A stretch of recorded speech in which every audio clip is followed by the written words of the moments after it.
You're listening to the Certified Personal Trainer Podcast, a show by personal trainers for personal trainers. It's time to become a better trainer, get more clients, and change more lives. If you guys want to hop in the chat and let us know where you're viewing from, I am viewing from North Carolina. And Coach Miguel, where are you viewing from? Hey guys, yeah, I'm from gorgeous Long Island, New York. And Pat, where are you? Where are you? In the woods? I'm up in the Sequoia National Forest in California. Nice. And hello, Matt. Hello. What's up? Oh, nothing. Just thought I'd swing by real quick at the very last second. How's everybody doing? We doing good? Good. We're talking about it. We don't think we're going to go over too much today. We usually go over and could chat all day, but all right, y'all. So today we are talking about our selling personality. This is a topic that we discuss in our $5.99 mentorship that we'll talk about that later today in the webinar. But this is something that we all feel pretty passionate about. I want to touch on a few things before we get started. Understanding this can be a very valuable asset and can help you identify kind of what works for you in your own personal selling process. Today we will talk about the 5 selling personalities that Coach Eddie Lester, our founder and developer, he really touches on in a lot of our programs here at Fitness Mentors.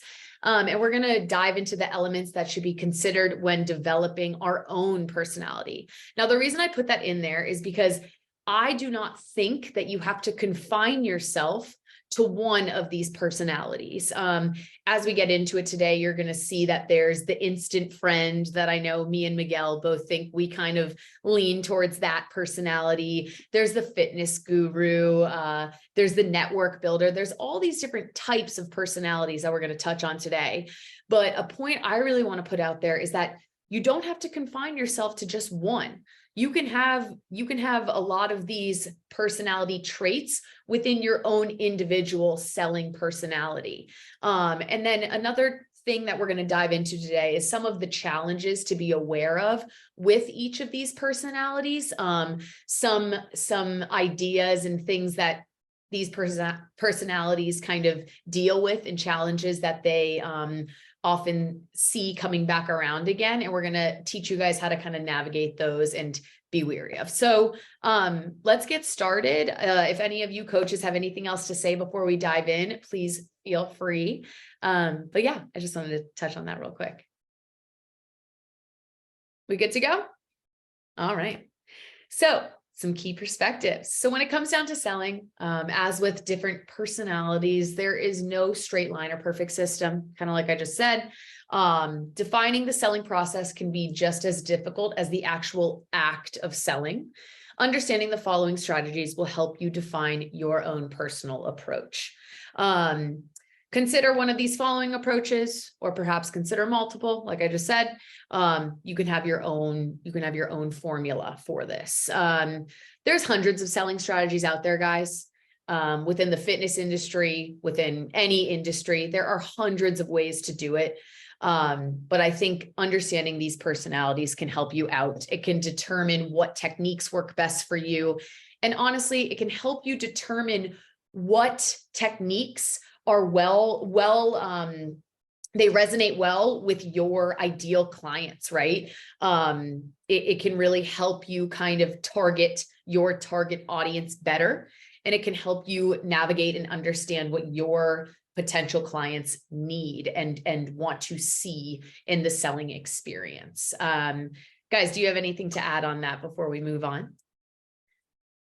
I think, and correct me if I'm wrong, coaches, but I think also another great part of kind of like learning and defining what your own like selling personality is, or just like your personality in general, is you can kind of backfill on areas at which like you don't really excel. So let's say, and this isn't, I don't think only necessarily like specific to selling your personal training business, services, whatever. I think in general in life, specifically to this conversation though, let's say you're like the fitness junkie guru and you're able to like present yourself in that way, and you're able to like open up the door to new clients. You're great at filling in the pipeline with new leads. But then you really struggle with like closing and being goal oriented, and knowing that you often lead with that guru mindset mentality and you can open the door also allows you to backfill and know that, like, okay, while I'm comfortable in that regard, I need to also learn to, maybe another selling personality is like being someone's friend, right? Like maybe I need to learn how to like get to actually know these clients and listen to them so that when I need to close that sale, I can. So to me, that's where this kind of conversation resonates, is like, not only is it great to identify how you best sell, but also where you kind of lack so that you can backfill that pipeline and make sure that you're nailing the selling process across the board, you know?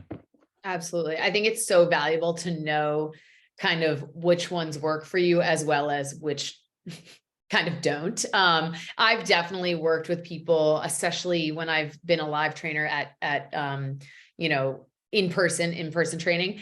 I've seen people selling in such a different way than I commonly do. And I'm like, damn, I wish I was like that. Or wow, I wish I sold like that. Like, I wonder, but then again, it's like, you know, this whole webinar, it's not to change our personality. It's not to do any of that. It's to really teach us how to understand, you know, the way we work and the way we sell. But I completely agree, Miguel. That's such a valuable point. It's great to also understand kind of what we can work on, what we can tweak in our way of selling or our approach, and what we're not too hot at, what we can shy away from and not really use in our selling strategies. But yeah, I love it. Great point. All right, so let's dive in. Let's start. So number one, and Miguel, I definitely want to hear your thoughts on this. I know I have, I know I have plenty of thoughts on this one. The instant friend. So guys, the instant friend is the first personality we're going to talk to today. It's pretty self-explanatory. This person is showing a genuine interest in what their client has to say. They're listening, they're friendly, they're warm, perhaps they're bubbly, right? This is the type of personality that, you know, clients see and they're like, wow, I want to talk to this person, right? I know I personally think that I have a lot of instant friend qualities in my selling approach, my sales approach. I always have. I think this is honestly the reason I got into sales in the first place, or the reason I like sales. And from a current perspective, this is what I do right now at Fitness Mentors. I love learning about people in the fitness industry. I love meeting people when I call people on the phone every single day at Fitness Mentors. This is the way I start my sales approach, because I genuinely like to be warm, be inviting. And honestly, it's natural, it's authentic. And you're going to hear me say that a lot today. A lot of these selling personalities, it's honestly, my advice, don't overthink it. Don't think too hard in what your selling personality is, because it's likely that it probably is pretty close to your personality day to day when you're talking to people. I know personally, I'm bubbly, I'm warm, I don't shut up, right? So this is the way I also go about selling. Obviously, we do have the challenge of either A, being seen as a little bit unprofessional, or B, becoming too friendly, too fast, too quick. And it sometimes causes for a lack of respect or like business-like relationships down the road. If this is something that resonates with you, kind of let this soak in and think like, does this resonate with me? Is this the way I sell? Is this the way I commonly kind of go about starting my conversations with clients? But yeah, if Miguel, do you want to kind of touch on this and some points that you feel applies to the instant friend? I know you're an instant friend, Miguel. This is absolutely definitely. I love to listen to people's stories. I love like complimenting you on XYZ. Like, I want to make you feel seen, heard, valued, which are all great things. And I think regardless of who you are as a person and what your personality is in terms of selling, like, you should strive to kind of lead with that. Yeah. But you're right, some potential downfalls can be that it can be like, I don't want to be like, say it's a deterrent, but when it comes to closing the sale, or while you can create like rapport with a client by being their instant friend, it's often hard to also gain respect, which is something I think we were alluding to before we hopped on this call when we were talking about this, is making sure that there's still like some sort of respect for you as a trainer. Yes, you can become their instant friend and be their accountability coach in that way, but you're still their personal trainer. So that's definitely, there are potential challenges, but I think in general you should lead with genuine interest and want to listen and have your clients feel like they're heard and seen and valued, because without them as a client, you wouldn't be a trainer. So Yeah. And I think it's pretty, you know, I know we say this a lot on our webinars here at Fitness Mentors, but there are types of clients that we strive to work with and that we want to work with as trainers. And then there's other types of clients that you meet and you're kind of like, this might not work out between you and I. This might not be a good fit.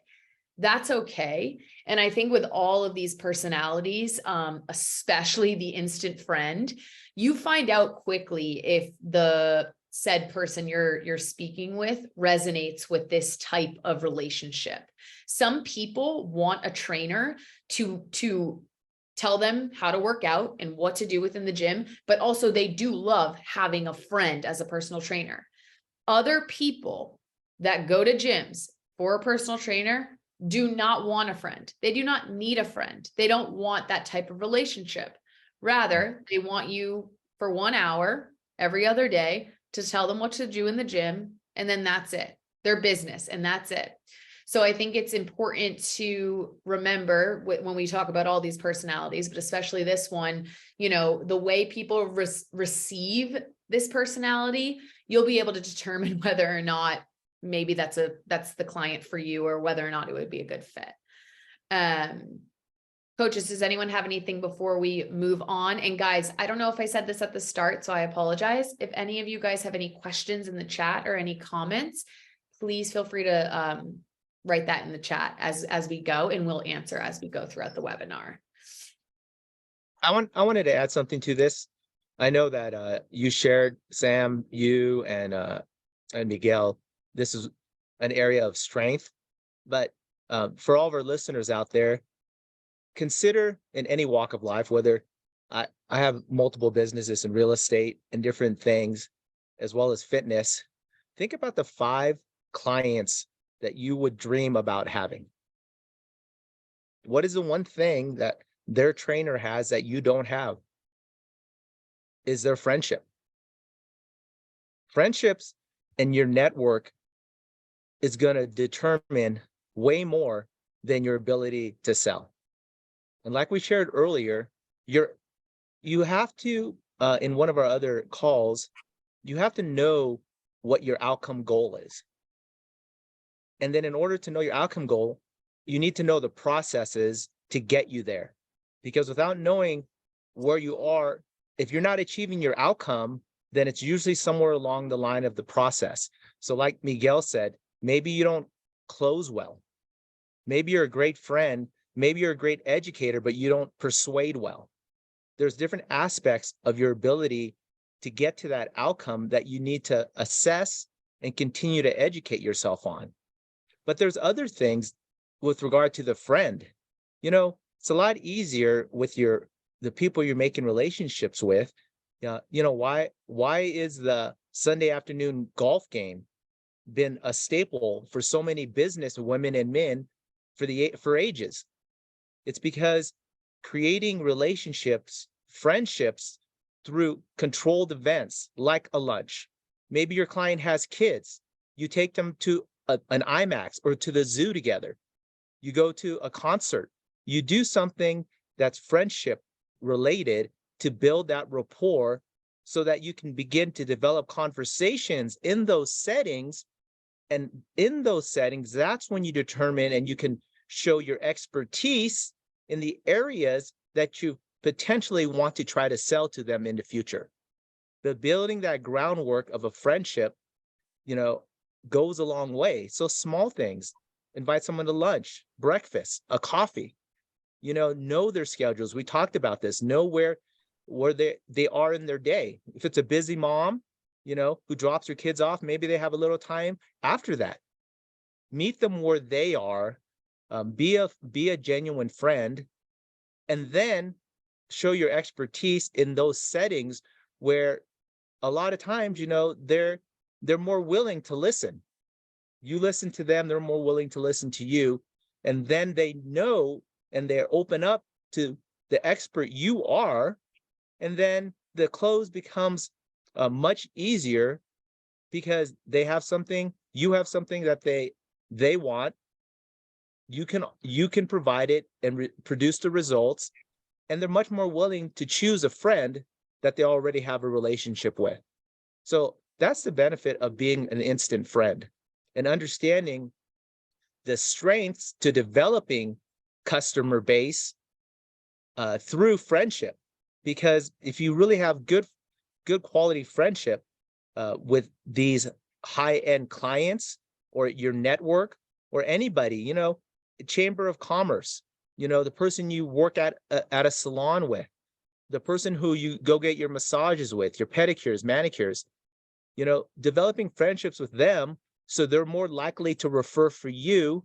That's all part of being an instant friend, not just to the immediate clients you want, but to the network and the community you're trying to create in your local area or online.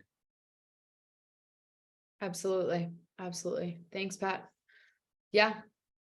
An effort to be a good friend. It's going to be good for your business, y'all. All right, let's move on. I believe next, yes, the guru. All right, the guru, y'all. So the guru selling personality is probably going to, you know, actually be quite different than the one we previously chatted about. They're going to use logic rather than emotion behind their selling tactics. They're probably going to be maybe using data, some analytical data. Their sales technique is going to involve, you know, talking a lot more about effective workout methods when they're pitching, you know, logic driven examples, maybe even research studies, right? It's a type of trainer that is, you know, maybe has multiple certifications and attends conferences, right? This is the guru when you think fitness guru. Now this is, to me, this is one where I think it is a hot take to be a fitness guru. I think that is a lot of pressure. Personally, I think unless you have like a PhD in kinesiology from blah, blah, blah, I think that this is a hard one to confine yourself to and to say like, yeah, this is my only selling technique, because of the pressure that you put upon yourself, honestly, to kind of always know the right answer.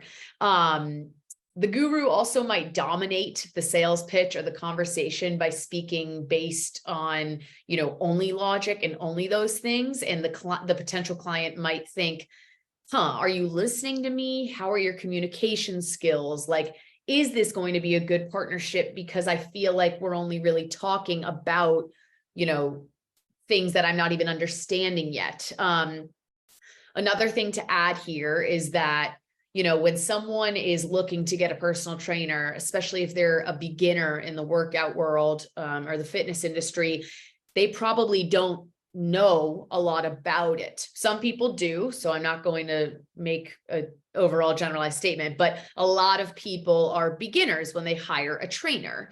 So if said trainer is only talking about how, you know, the abductors and adductors and are blah, blah, blah, blah, blah, using all these science words and all this stuff the first time they're talking to a potential client, that honestly might turn away a client because they might be feeling under, you know, not listened to or undervalued or honestly just confused. And they might see that as kind of a downfall. I personally don't really resonate with this approach and this personality. However, in my experience in the last 8-7 years I've been in this industry, I have absolutely met people before that succeed in this type of sales approach. They are knowledgeable. I trust them. They're able to get people to trust them very quickly because of their knowledge and their foundation. And with that, I really respect that. And I think that's awesome and such a great way to, sell and approach people. However, I would love to hear, team, if you guys like know of anyone that is truly like a guru and that's kind of how they market themselves and sell. But yeah, that's a couple points I wanted to make before I let the team kind of take over. Yeah, I think I know. So like Lane Norton, Yeah. BioLane is one of the biggest that I think of with this. Yeah. Because he's got a PhD in nutritional science. It's just like, There you I think the guru makes sense if your positioning and main leverage point is your knowledge, right? Yeah. Like Yeah. that's the biggest one. And he's also able to communicate it pretty effectively. But then he also has the other part of his personality, which is like calling out people who think that they're gurus or think that they, they have bigger audiences and stuff. And so that's obviously a approach. I don't know. It works okay for him. That's when you're a guru. Yeah. If you're able to like call out people for not being a guru. Right. And that's he's combative in that way. And I think it ends up being net positive for sure. It just sounds very stressful to me to do personally. But yeah, I think if you do have a PhD, if that's something that, or if you are very knowledgeable around the subject and like that's the main thing that you want to position yourself with, I think that makes sense. But yeah, it's like, unless you're like, you can't, like, I'm not going to compete with Lane Norton on his knowledge, right? Or with other people who have their PhDs or something. So it's like, I'm probably not going to just position my entire branding on like, oh, I'm the smart guy who knows about nutrition and exercise and stuff. I can still demonstrate that I have knowledge on those things. However, I want to have other skills and personality traits that I put forth as well. So it's like, that can be one part of the Venn diagram, but you're going to need other parts of the Venn diagram too, if you want to compete against somebody like Lane Norton, right? And so I think that if this is you, you're gonna know this is you because you probably just don't know any other gear besides like being a nerdy like PhD, like you're a scientist and like this is what you want to lean into. And if that's the case, then great, just like double down on that and just really stay up to date on everything. But if that's truly you, that should be what you're doing already. Absolutely. That's a good point. You should already probably know. Yeah. Awesome. Miguel, I got something to share real quick. Before we move on. Yeah. Jumping on Matt's point, wanted to share something where it's highly related. If the guru is your personality, I think more so, it's not going to really touch upon a lot of us out there, and it could seem daunting to us. But I wanted to share a quick story. When I oversaw a gym, had 66 trainers at it. It was like 120,000 square feet. It was one of those back in the day before. I was actually probably before Miguel and you were even born, Sam. But yeah, I just aged myself. But there were tons of people who wrote for magazines. I remember that we had a professor from Saddleback College. We had a professor who was working at Irvine who trained on the side because they could make a good amount of money on the side. But being a guru, is like it says, it's difficult.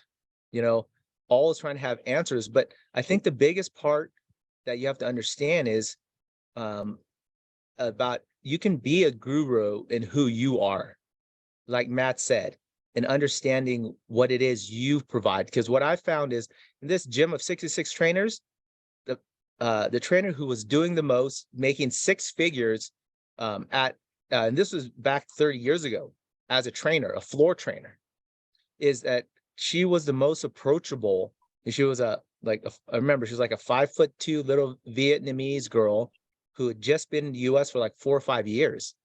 But what she did when we did the research was she found a way to find the impact together with her clients. The problem with gurus a lot of times is they're not trying to help their clients solve, they're trying to answer the questions for their clients. And a lot of times, as a guru, you have all the answers. So instead of allowing your client to work with you to together find the impact you can make together to help them achieve their goals, a lot of times the guru instead is answering and solving the problem for the client. And it's not a symbiotic relationship. So as you move forward and you think about this for yourselves, yes, you can be a guru. We're all gurus in our own way. We have a certain level of expertise, and sometimes we do too much talking in the sales approach. And we're trying to solve our clients' problems, and we're not making them a part of it. And we talked about this in another call. You need to understand your clients and where they are and why they've failed and what their pain points are, and together find a way to together find an answer, that is going to impact their ability to succeed. But your clients have to be part of that solution process. If you're just throwing all the answers out as the guru, sometimes it's off-putting. And your clients, they want to feel like they're involved in the process, and they want their voice to be heard too, and taken into account in this process that should be life-changing for the better for them. So I just wanted to share that moving forward. Yeah. I think it's a perfect transition, because I think the fitness consultant is a perfect blend of the instant friend and the guru. Yep. So yeah, go ahead, Sam. Yeah, absolutely. I mean, great points, Pat. And Miguel, yeah, by definition, according to Eddie, that literally is what it is. It's a mix of the instant friend and the guru. I know that Eddie actually touches on this in the what does he call it? The study Bible? What does Eddie call the Personal training sales. Personal training sales Bible? The mentorship Bible. Right, the mentorship Bible. I know that he says that it's a blend of like the science side of things, but also the friend zone side of things, which I think it's super funny. But yeah, guys, I mean, the fitness consultant, this approach basically is, like we said, a combination of the two. Perhaps they, start their pitches by being warm, by being friendly, by really wanting to start the conversation, trying to listen and trying to engage. And then after learning a little bit about the potential client, they then kind of take a step back and they bring logic to the conversation, or they start to perhaps even suggest some movements or lifestyle changes or anything like that. That's more sciencey, guru based to kind of keep going with the pitch or perhaps close. The selling personality, it opens, you up to clients that have a lot of varying interests. And it opens you up, I think, to meeting a lot of different types of clients and meeting a lot of potential clients that are very different. I was going to say with the guru, I actually have had, I can think of 2 people that I have trained that they literally wanted to know every single thing that was happening in their body with every movement I gave them. They wanted to know what was working, what was the primary mover, what they wanted to know everything. And with that, I would say someone like a guru probably would really enjoy training someone like that. And that client would really enjoy training with a guru. I mean, if they have questions, if they have science-based questions that they really want to like dive deep and they want to be all textbooky about it, I think that's great. I do think that the guru has some challenges, but I also think that a lot of clients potentially would love to have a trainer that's a guru.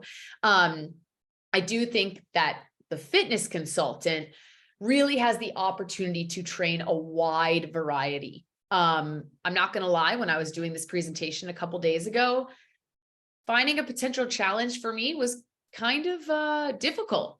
I personally think that I am a bit of more towards the friendly side of things, but the fitness consultant is what I have been striving to be more of through my personal training journey. Personally, I think I've learned a lot more, especially over the course of like the last 2 years when I've been really trying to do my own personal research and kind of learn on my own terms and learn what I want to learn, and really grow in my guru side. I've been striving to be more of a fitness consultant. My biggest thing here is to just be sure that you're always bringing, striving to bring authenticity and unique qualities to your approach. You don't want to be seen as this upbeat salesperson and then go right into facts and be seen as kind of like a textbook personal training salesperson. So that's really my only thing here. I don't know, friends or team, if you have anything that you would add on to that. It is rather difficult for me to come up with a bunch of challenges that the fitness consultant would have. But yeah, if anyone wants to add in. Yeah, I think you kind of were leading to it in the sense of just having consistency across the board with like what you put out on, for example, like what you put out on social media, and then also how you sell. So like, and then also your website and everything, right? So making that, because like I'm actually revamping my whole sales page right now for my website because I feel like it's just an outdated version of me. And it's also just, it was kind of puzzle pieced together with things that I thought that I should put more so to like check the box of what is good, quote unquote, selling. But that was more of just a general sense of what good selling is and not necessarily for me. And so I know that some people will be this certain big personality online. And then whenever it comes to their website or whenever it comes to selling somebody, they kind of like put on that different hat and they kind of remove all the things that kind of that usually got that person in that position to work with you in the first place. So making sure that you have that consistency across the board, I think is huge. And yeah, I think that's just something that people don't consider as much, but yeah, just making sure what you put on social media is also how you sell, and then how you act in general, I think is going to be the easiest approach and the most consistent approach. Yeah, absolutely. Consistency is key, as we say. Yes. I think you're pretty consistent. And I think, honestly, I think you do a really great job of this, actually. Like, I follow you on the socials too. And like the way you speak here at like team meetings and stuff, as well as on social media, like you are consistent across the board, but you do a great job of riding the line of like being that empathetic friend that everyone knows, and you know them, but then also educating people with your guru hat, where you feel confident. And it's palatable, it's approachable. I feel like, I don't want to speak out of place, but I think the fitness consultant, as Sam said, it's like one of the most common personalities because I think it's just so effective. And I think in sales in general, we talk about it all the time. When someone's making a sale, 9 times out of 10, it's from an emotional place. So you can spit facts at someone all you want, and yes, it will land. But like being a guru and leading with that, you kind of need to make sure that you're still empathetic and giving this person some reason to actually, like, I don't know, work with you, besides just facts. So I don't know. Thank you, dude. Thank you. Yeah, we have a fitness consultant right here. His name's Matt. Everyone go.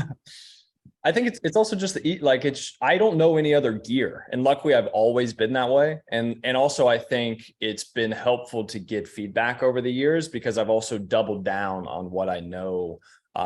Like, again, it's not that I'm acting out of character or something like that. It's more so just like, I know what people say on their coaching application on like why, because I asked the question, like, why do you want to work with me specifically? And then that gives me more info. I'm like, oh, okay, cool. I'm going to make sure that I just lean into that a little bit more, make sure whenever I'm making a sales page or something, it's not being something that I'm not, it's just being more selective on what I choose to emphasize. Right. I think that's a big part of it. Yeah. We talk about it all the time here. You guys say it all the time, people buy coaches, not coaching. Right. And that's really what it is, because I think the hardest thing I think with the guru is that um, unless you've come up with some incredible new way to like, I don't know, stand in a deadlift so you can target like something new, like unless you're coming up with some revolutionary way of training, nothing is new. So you can spit facts all you want. Like people need to see who you are as a coach. And I Mm. think a fitness consultant does a great job of leveraging both and using both of them to their advantage. So yeah. Yeah, I definitely think it's a happy balance. And I think because us three resonate with this fitness consultant the most. And I personally just think that, the friend approach is like kind of one way. And then the hard seller, which we'll get to at the end of this, is the other way. I feel like the fitness consultant is that happy medium in between. And I think, dare I say, it's honestly, in my opinion, the least salesy. And maybe that's just me because I resonate with the fitness and consultant personality, but it seems just so genuine and authentic for a personal trainer to want to be both friendly, but also talk about fitness things. That it seems so simple. But it's not. Obviously selling is hard. But I think that, yeah, to me, it's the most genuine and authentic way to kind of go about things. But yeah, great point, guys. Great points. Are we ready to move on? Are we good? Good to go? Awesome. So the network builder. I kind of have some thoughts about this one, maybe a little bit of beef with this one, because I think all personal trainers should be network builders. However, this personality, by definition, is the trainer and the personality that thrives not only in social environments, but they really, really utilize networking events. They use these events to meet potential clients, and to spur referrals. This trainer is attending all the networking events possibles with their peers. Perhaps they're attending events and networking events that they think potential clients are at. They're handing out business cards. They're trying to establish relationships both inside the gym, outside the gym, on social media, via email marketing. However that is, they are building a network. As I said, I do think that all of us as personal trainers should be striving to build our network, to continuously build our network, whether that's for clients, whether that's for mentors, whether that's for just building a network of friends that all have similar interests in the fitness industry. However, I can see how this is a sales approach for some. This is their way of starting and establishing these relationships that will hopefully turn into potential clients. This also is, and this may turn into kind of the challenge here, is that the network builder kind of goes wrong by focusing too much on the networking and going out to meet people. And therefore he doesn't put as much time into establishing more intimate relationships, focusing on, client to client relationships that are one-on-one. It's an interesting way to go about this, and to try to sell. But I do think that having a network in the long run absolutely helps with sales. Grabbing testimonials and having proof that you've had clients in the past is also a great way to grow your sales.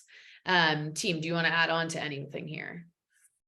I have a question. It might be a hot take. It might be controversial, but I'm ready.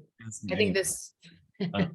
I think I agree with you. I think everyone should be a networker. This is awesome. But networkers, obviously, you welcome every single opportunity to meet new clients and create new relationships. But I think the flaw, where you kind of talked about it, but I think more than anything, you just end up neglecting like the follow-up. Yeah. For long-term relationships, because you can network every single day of your life and create new networks with people, but for long-term purposes, they require consistent follow up, and you still have to like show up to them. I don't know if that makes sense. Yeah. But like, do you know what I mean? Like, you can network and you can form these new relationships and meet new clients, but don't neglect following up for those long-term relationships to prevail. Yeah. I know that, you know, in our Tech Step Fitness mentors, we basically talk about how the network builder sometimes can be great at knowing a little about a lot of people. And when you're starting to build your business, especially, that might not be the best thing for you. I think that this type of sales personality could be a lot more beneficial for someone that's they have a good foundation in their business, and they have a good set of clients that they're comfortable with, and they're ready to really explore and meet new people. However, Miguel, I completely agree with you. I don't know if that kind of is what you were kind of referring to.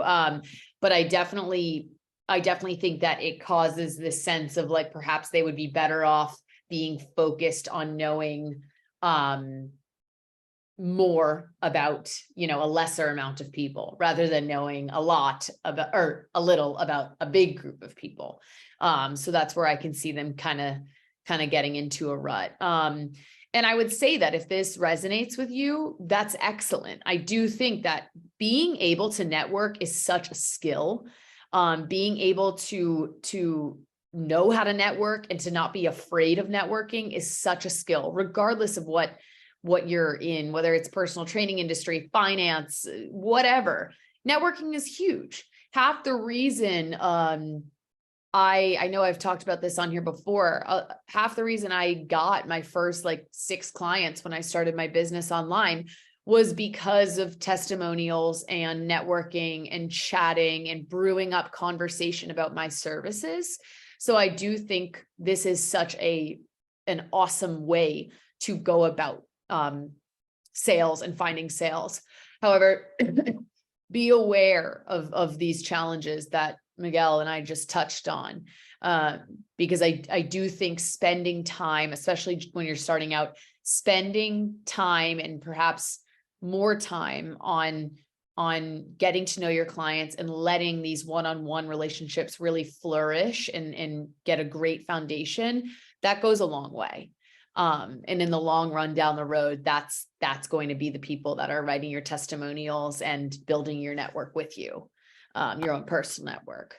But yeah, guys, anyone else have any comments or things to say? And like I said, guys, please write any comments or questions in the chat if you would like. If not, we will move on. I think it's definitely a natural, like, long-term play for me. It's been something that has happened naturally, as opposed to trying to actually seek it out. And that's probably just how it felt naturally to me. And if it feels different for you to actually actively make it happen, then I think that that's fine. But I think networking can be a huge thing, but it's more of a compounding trait. It's more of a compounding pillar of your business that you have to play the long game on. But if you do play the long game with it, it's like it really pays off. So it's like, for example, me and Carter Good, my buddy who lives right downstairs now, it's like we started off in the same business mastermind. We didn't know each other. We started talking probably 2 years into our relationship. Then he invited me to come hang out with him in person, and stay with him. And then we became friends then, and then we've connected over the years. And then eventually I moved here to Austin, Texas. Basically, one of the big reasons was because of him. And now, we're both coaches, and we might end up going into business together and doing some stuff together. And I've also met so many other coaches through him and gotten so many other opportunities through just him alone. And there's so many other people that I could say this with as well, but it's because, like, I wasn't trying to get anything from him. That's, I think, the biggest part with this is, like, you can't be transactional, because then people will understand that. And then also it's like that, if you get that reputation and you're trying to build it on the network builder type personality, it's like it's going to crumble very quickly, because that word of mouth will kind of get around too. So yeah, just be very mindful with your intentions. If you do have if your intentions are pure and you really do want to meet people and you're not trying to get stuff from them necessarily, or you're okay with like not getting stuff from them, then I think you can lean into this. But for me, it's been more so like a natural thing that I would like to actually lean into more, because I do think it pays so many dividends long term. But yeah, in the beginning, it's not going to get you like instant sales or something like that. But I think planting those seeds and then fostering them over time, in the sense of like reaching out to people who you look up to, and if they put out a piece of content or they put out something that you really resonate with, like let them know, and just let them understand, like see who you are, drop by in their DMs, send them emails, whatever it is, say hello here and there, respond to their stuff. And then over time, you never know, whenever they end up following you and then they have something that you'd be great at, that you could get into writing something for them, or you could be another coach for their team, or, whatever it is, you just never know where that serendipity can happen. And so that can be a way of proactively fostering that serendipity. But it just takes time. Yeah. Yeah, I definitely think that I like that it says network builder, because I agree, Matt. Like, I think this is something that comes with time. So I would just suggest to you all viewing not to solely rely on just being a network builder in your sales approach. I think that can get like a little bit funky. And it does take time to build not only a network, but a solid network that you feel is strong and you love and that you resonate with. But yeah, great points. I think we're ready to move on, Miguel. Awesome. All right. So our last personality, perhaps the one that it's a difficult one, y'all. The hard seller. So the hard seller, great at making sales. The hard seller is great at making sales, but there are a lot of things that come with the hard seller personality that can potentially, honestly, rub potential clients the wrong way. A lot of people refer to the hard seller as, the used car salesman. I know Eddie kind of mentions that in our text. So basically, they're great at making the sale, but they perhaps might be bad at getting to know people. They might be bad at listening. There is a reason that the hard seller exists. If they work this way and they get their sales, they're probably drumming up some business, and they like the way they sell. I haven't met a lot of personal trainers personally that are strictly just hard sellers. They don't really talk about anything else other than like the financial portion of the sale and kind of cut right to the chase. I haven't met a lot of people like that in the fitness industry. I have met hard sellers when it comes to other products, and when it comes to people that worked on Wall Street that I was friends with in New York and all that.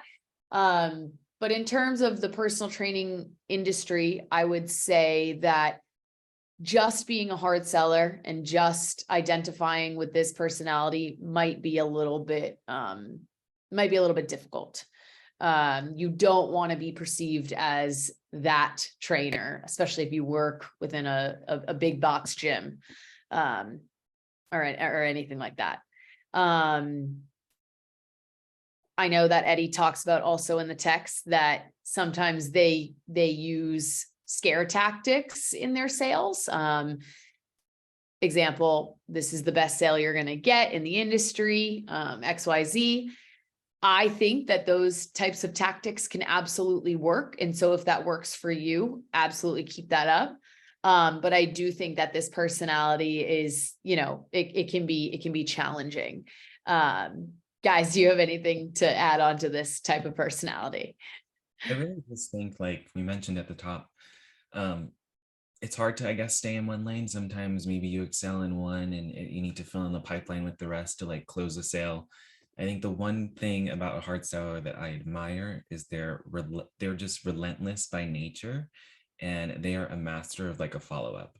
which is important. And I think sometimes if you really put yourself in a hole, we started off with just being a friend to someone, right? Like you can get yourself into a deep hole, and then you kind of need to pull out the hard seller in you to be relentless, master the follow-up, and get the sale. So while it can be off-putting, I think within reason, I think there's something beneficial about being a little relentless and just being forward in your approach to some degree. That's such a great point, Miguel. And I see this often in my one-on-one mentorship calls that I do here. A lot of personal trainers, right after they get certified, they come to us and they're like, now what, right? What do I do? I didn't realize how sales heavy personal training actually is, because it most certainly is. I think another kind of thing that the hard seller is good at is, yes, Miguel, was what you just said. I love that point. And also they're really great at addressing buyer hesitations. They're really great at being able to not get scared of hesitation and to get scared of denial. Rather, they have the tools and tactics to push through and move forward with the sale. And I think that there is a lot to say and learn from that, because I know personally, especially when I started out, if someone didn't want to buy from me or didn't show interest after I had a conversation with them, I ran. I was like, you know what? I understand. You're right. Have a good day. And I ran.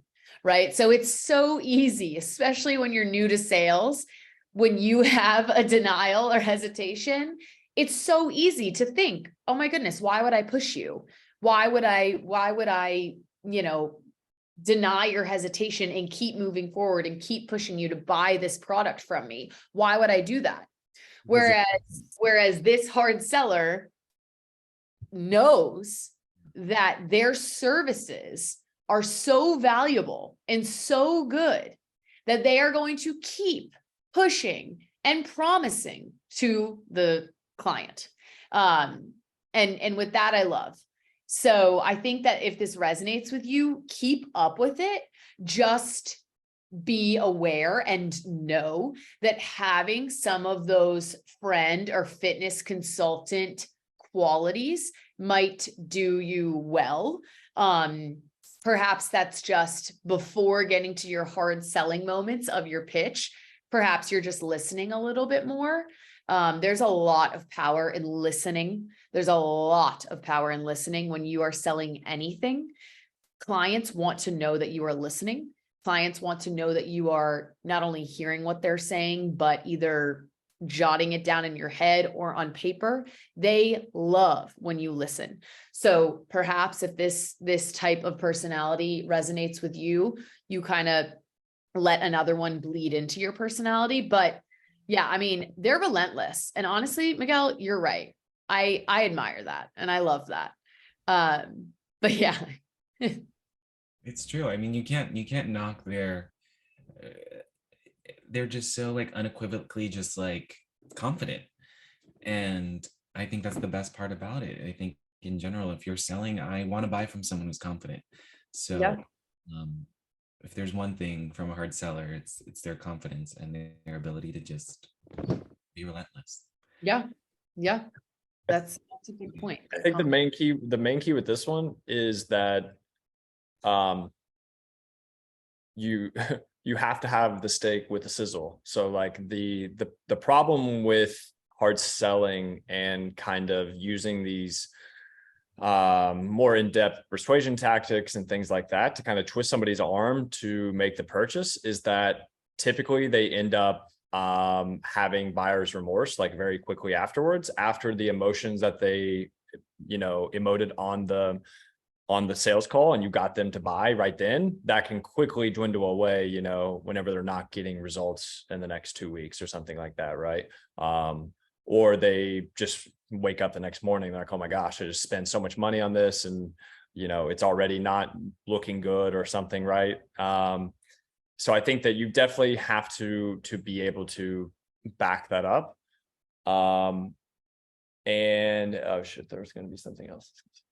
So yeah, you have to make sure that you're able to back it up. But yeah, also sometimes they can end up not being the best clients because maybe they are just kind of, they have resentment kind of the entire time, especially if they aren't seeing results, right? Then they're just, blaming it on you. And then they felt like you tricked them or something. And I think that can obviously create issues in and of itself.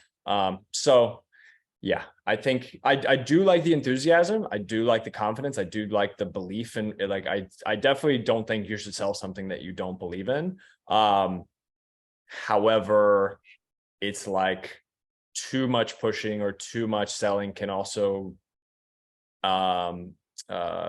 represent the opposite of that, more like desperation and kind of like, it's just not as good as it actually is. They're more so just trying to compensate.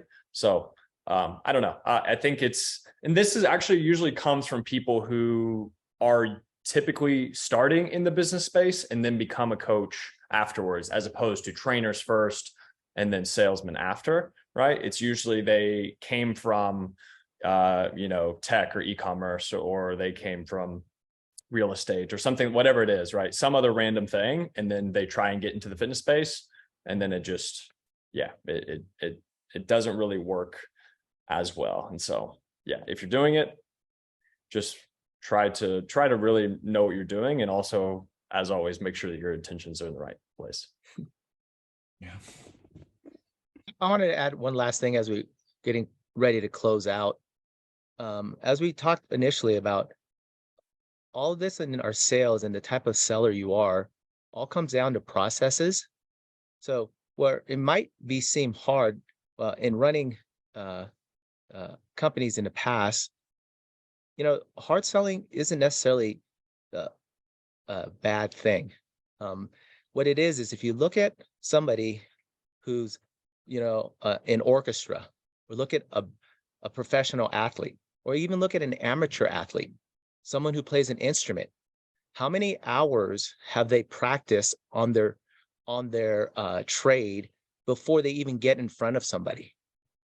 So it comes across as hard selling, I think, if you're not genuine and you don't rehearse in advance.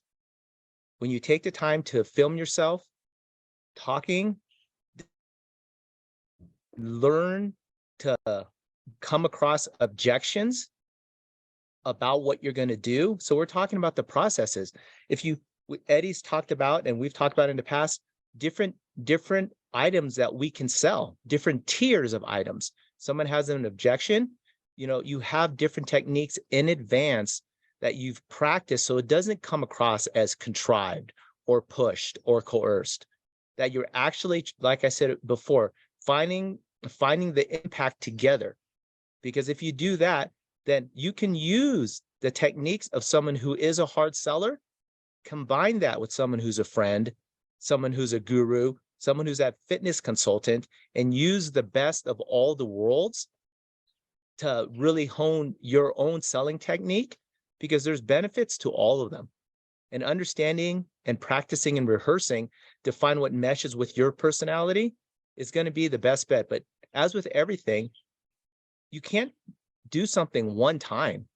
You go to the gym, remember the first time you went to the gym, if you tried an exercise, our bodies go through difference. It goes through a phase of shock. It goes through a phase of compensation. It goes through a phase of rebuilding and remodeling. When we do something, we need to rehearse and practice. You can't use that time when you meet a client or get a chance to be the first time you've ever spoken about and tried to overcome objections or try to use a reverse questioning. You have to do these things with yourself in advance so that you can handle these objections. You can handle these routes of concerns to genuinely try to find the impact with your clients. And I think that becomes the best of all the worlds together.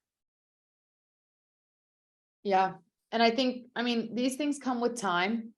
You're going to learn over the course of, your career, what works for you, what doesn't work for you. And also, Pat, the things that you're mentioning, like rejection, for instance, you're going to experience rejection and you're going to see how you react to that. And you're going to learn what worked for you or and what didn't work for you or why you got rejected, right? All these things come with time. And I completely agree, Pat. Practice is such a great thing and a great tool. And also though, like just letting things really, and this is kind of what I wanted to close out on today is to be genuinely yourself. The goal here is to not change your personality. It's to try to understand which selling personalities resonate with what you believe in and what comes naturally for your own self when speaking and when selling and when communicating with these potential clients and with your current clients as well, because selling doesn't stop when you get them to purchase. It should always be a thought in your mind. You want your clients to keep coming back. You want them to be always enjoying your way of doing things. You want them to write you great testimonials and have their friends training with you as well, right? So all of these things should be authentically, I'm sorry, all of the ideas and thoughts that you put into your selling personality should be authentically and genuinely what resonates best with your own self. I think also with that will come longevity. I know personally, if I tried to be a guru and try to sell by being a guru, it wouldn't work for me in the long run. I would not be able to keep up with that. I would not be able to, I mean, people would probably catch on that I probably didn't have a PhD, but personally, I would not be enjoying it. I would not be able to post on social media every day as a guru. People would know I was bullshitting. So it's what works best for you and what are you going to be able to maintain? What are you going to be able to grow with? What are you going to be able to be your own self with? Matt, I know I always am hyping you up on these webinars, but it's because I know you on your Instagram and I also know you from Fitness Mentors, and I know you're not fake on your Instagram. So that's a reason I want to keep following you and learning from you on your Instagram, is because you're not acting a certain way. You're allowing yourself to just be you. I'm sure when you talk to your potential clients and stuff, you have some sales things going on, but in terms of the way you're marketing and kind of selling yourself on your Instagram, it's so authentically you. And that's what I love about your content. And like I said before, guys, things that resonate with you, if they resonate with people that you're chatting with and talking to, those are probably potential clients that will work with you. If your sales approach, or if your ways of being a personal trainer, or if the outlook that you have on training, if that doesn't resonate with people that you're reaching out to and talking to and communicating with, perhaps it's not the best fit, and that's okay. I think that's such a valuable thing to know as a trainer, is not everyone is going to be a perfect fit for you. Not everyone is going to be someone that you're going to want to train, and not everyone's going to want to train with you. And I think that's totally okay and fine. I know here on the slide, I believe we've talked about all these things on this slide. The last bit, I know this doesn't really, I mean, I guess you could ask your clients what they thought of, when you first met them. But asking your clients for feedback in general, especially when you're coming to that point where, let's say, for example, they bought 8 sessions with you and you're on your 6th session with them, and you're already thinking about how you want to kind of guide them into buying 8 more. Ask them for feedback, say what was the reason you signed up with me versus what do you think of our services in our what we got going on right now. Ask them for these pieces of feedback so that you can A, learn from that, and B, apply them to the next time you start conversations with other potential clients. I think that's just a point I wanted to add in there, and it can be super valuable.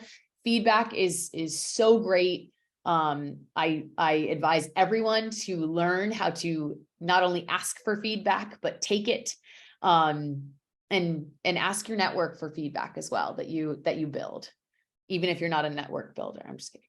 And yeah, stick around. Please feel free to email me.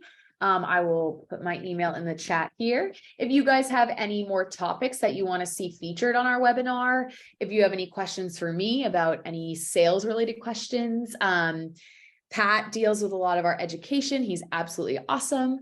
Me and Miguel are kind of on the sales side of things. So yeah, feel free to email us if you guys have any questions. Okay. That was a good one, team. Bye, Great. guys. Have a great week. Have a great weekend. Bye, guys. As always, thanks for listening to the Certified Personal Trainer Podcast. You can learn more about fitness mentors at fitnessmentors.com. Be sure to share this podcast on social media. And remember, we are here to help you succeed.